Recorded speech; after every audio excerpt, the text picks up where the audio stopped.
하루 10분만 투자하여 경제 상식을 높이고 더 나은 삶을 영위하는 미래를 만들어 보세요.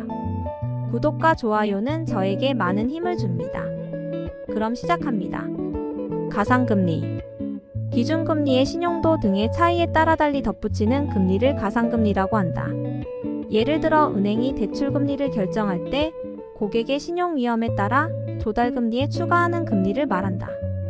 한편 만기가 길어지면 추가로 가산되는 금리를 기간 가상금리라고 하는데 이것도 일종의 스프레드이다. 통상 신용도가 높으면 가상금리가 낮고 신용도가 낮으면 가상금리 즉 스프레드는 커진다. 한편 채권시장에서는 비교 대상이 되는 금융상품의 기준금리에 대비한 차이를 스프레드라고 한다. 보통 해외에서 채권을 발행할 때 동일한 만기의 미국 국채나 리보가 기준금리가 되고 여기에 신용도 등에 따라 가상금리가 붙어서 발행되는 게 보통이다. 실제로 우리나라는 지난 1997년 외환위기 당시에 해외에서 기채할 때 높은 가상금리를 지불한 경험이 있다. 기준금리와의 차이를 나타내는 가상금리 또는 스프레드는 보통 베이시스 포인트로 나타내는데 예를 들면 0.5%의 금리 격차를 50bp로 표기하고 1%는 100bp로 표시된다. 국민총소득지의 나이.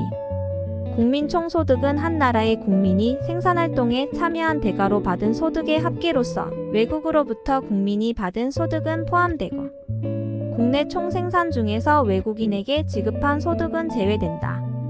한편 국내 총생산은 국내에 거주하는 모든 생산자가 생산한 부가가치를 합산한 것이므로 국외거래에 의하여 발생하는 생산은 고려하지 않아 양자는 국외순수치요소소득만큼의 차이가 발생하게 된다.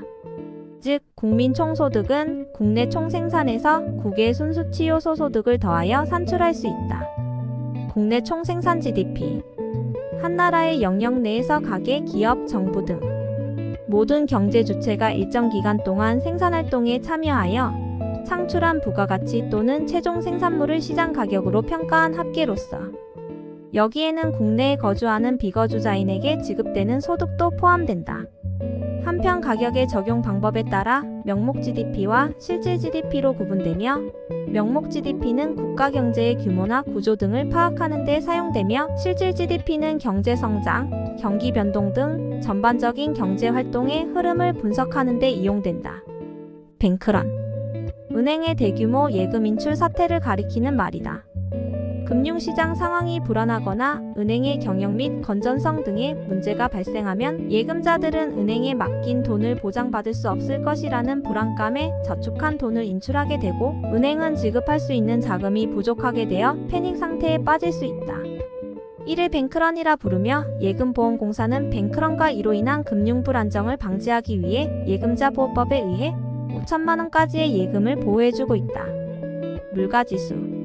시장에서 거래되는 여러가지 상품과 서비스의 가격을 경제생활에서 차지하는 중요도를 고려하여 평균한 종합적인 가격 수준을 물가라고 하는데 이 같은 물가의 변화를 한눈에 알아볼 수 있도록 기준연도의 물가 수준을 100으로 놓고 비교되는 다른 시점의 물가를 지수의 형태로 나타낸 것을 말한다. 물가지수는 경제성장, 국제수지 등과 함께 한 나라 거시경제의 움직임을 나타내는 중요한 경제지표로 물가지수를 이용하면 일정 기간 동안의 생계비 또는 화폐가치의 변화를 측정할 수 있고 명목금액으로부터 실질금액을 산출할 수 있으며 물가 수준을 통해 경기 변동에 대해 어느 정도 가늠할 수 있다. 물가는 경제 전체의 총공급과 총수요의 영향을 받아 변동하는데 총수요에 영향을 끼치는 대표적인 요인으로는 통화량과 가계소득을 들 수 있다. 임금 및 국제 원자재 가격 등 생산요소 가격은 총공급을 변화시키는 요인이며 기대 인플레이션은 총수요와 총공급 모두에 영향을 준다. 우리나라의 대표적인 물가지수로는 생산자 물가지수, 소비자 물가지수, 수출입 물가지수, 농가 판매 및 구매 가격지수 등을 들 수 있다. 인플레이션. 물가 수준이 지속적으로 상승하는 현상을 인플레이션이라고 한다. 여기서 물가는 개별 상품의 가격을 평균하여 산출한 물가지수를 의미한다. 인플레이션은 물가 상승 지속기간 및 상승폭, 제품의 질적 수준 향상 여부, 정부의 가격 통제에 따른 암시장 가격 상승 여부와 같은 점을 고려할 때 언제 인플레이션이라고 정의할 것인가에 대해 이견이 있을 수 있다. 통상 연 45% 정도의 물가 상승률이 관측되면 일반적으로 인플레이션이 발생했다고 판단한다. 실질 임금. 근로자가 노동의 대가로 받는 임금을 현재의 화폐 단위로 표시한 것을 명목임금이라고 하는데, 이러한 명목임금으로 재화와 서비스를 실제 구입할 수 있는 수량, 즉 구매력을 측정하기 위해 명목임금을 소비자 물가지수로 나눈 것을 실질임금이라고 한다. 물가 상승률이 명목 상승률보다 더 높으면 실질임금은 오히려 줄어들어 실제 구매력은 감소하게 된다.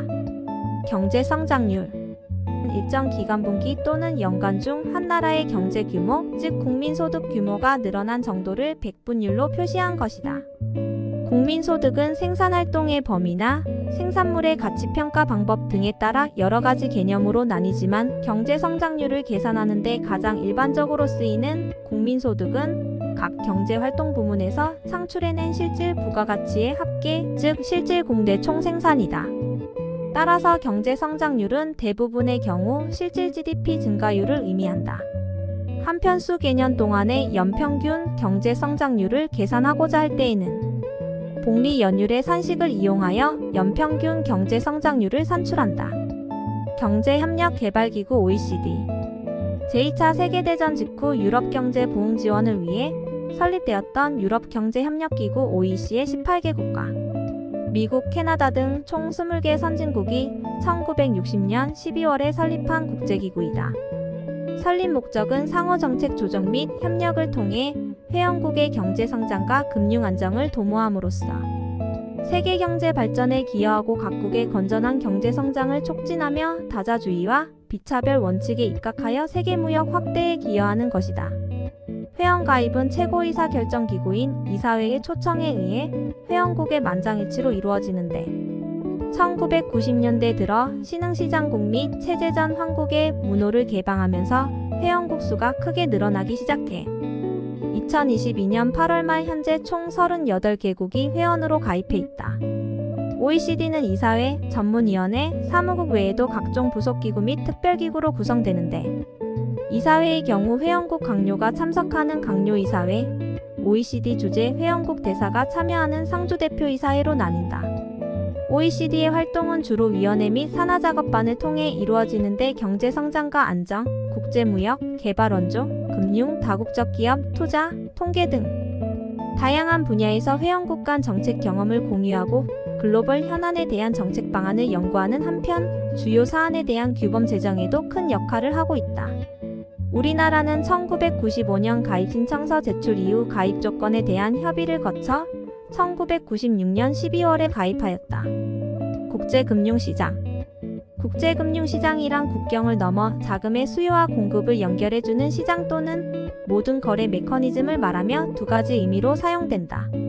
첫째, 구체적인 장소의 개념으로 런던, 뉴욕, 도쿄 등 주요 국제금융의 중심지나 그 지역에서 운용되는 증권거래소 또는 선물옵션 거래소 등을 말하며, 둘째, 추상적 개념으로 국제자금의 수요와 공급을 연결해주는 모든 거래의 형태를 말한다. 외환시장, 단기 금융시장, 중장기 금융시장, 주식시장 및 파생금 융상품시장 등을 포괄한다. 최저임금제.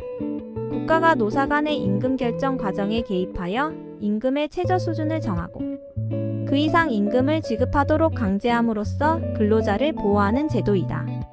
최저임금 제도는 1894년 뉴질랜드가 가장 먼저 도입하였으며 우리나라는 1986년 12월 31일 최저임금법을 제정 공포하고 1988년 1월 1일부터 이를 시행하였다.